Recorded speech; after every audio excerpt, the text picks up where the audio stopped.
It's somewhere near of Reveron. The Stark and Lannister banners once again face each other. King Daemon Lannister and Queen Sansa Stark parley. King Daemon tells Queen Sansa that if she surrender, he will name her Lady of Winterfell. But first she must bend the knee at the Inn of the Kneeling Man, in front of the two armies, the same place her ancestor bent the knee to Aegon the Conqueror. Sansa can see that Daemon only wants to anger her, but she ignores him, and falls back to her army. Queen Sansa give the command to Lord Clee Serwyn. King Daemon have 16,000 soldiers, 1,000 of them are Rivermen. The Starks have around 10,500 men, half of them are Rivermen. The two armies stood against each other in a massive field. The North, led by House Stark, stood strong with their loyal bannermen. The Lannisters of the Rock, with their shiny golden armor, stood proud and confident. The facing armies readying their weapons lining up into positions. Lord Clee Serwyn commanded the center, the right wing under Lord Robert Glover, and the left wing under Sir Wylis Manderly. The reserved Twin Tower soldiers is under the command of Patrick Mallister. The Lannister army's center is under the command of King Daemon Lannister, the right wing under Lord Reginald Lannister, and the left wing is under the command of Lord Quentyn Bannerford.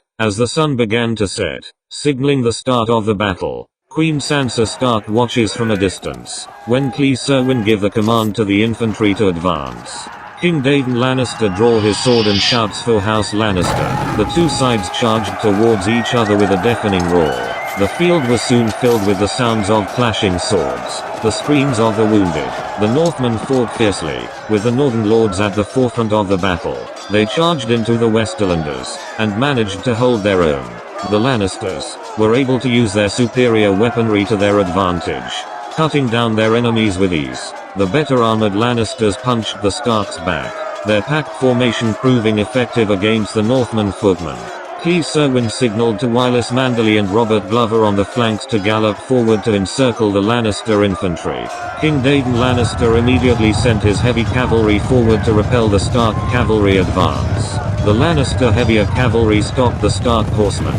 King Daemon Lannister then sent his reserve forward aiming to break the stalemate, but Queen Sansa's men were able to strike fear into their enemies' hearts, and were able to hold their own against a superior enemy force. Lord Clee Serwyn then gave the signal to Patrick Mallister to attack with the reserve men he had under his command, but the orders didn't get carried out. Something was wrong. Queen Sansa sends Brienne of Tarth to Patrick Mallister to command him to charge immediately. But what Queen Sansa didn't know is that a grandson of Walder Frey have taken full control of the twins with Lady Rosalind Tully and her son as prisoners. Brienne of Tarth can't find Patrick Mallister and is told that they will join the battle soon. Prior to the battle, King Daemon Lannister had established contact with the grandson of Walder, Tywin Frey. Now is the time, Tywin Frey cried out, signaling the 3,500 men to attack. The Frey men galloped forward. Brienne of Tarth arrived to Queen Sansa just in time to tell her what happened.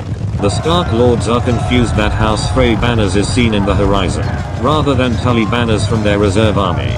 Queen Sansa Stark flee the battle with Brienne of Tarth and her Queen's Guard. The 1,000 Frey knights charged headlong into the Stark center followed by their infantry. The morale of the Stark army broke and Lord Clee Serwyn is slain in the field.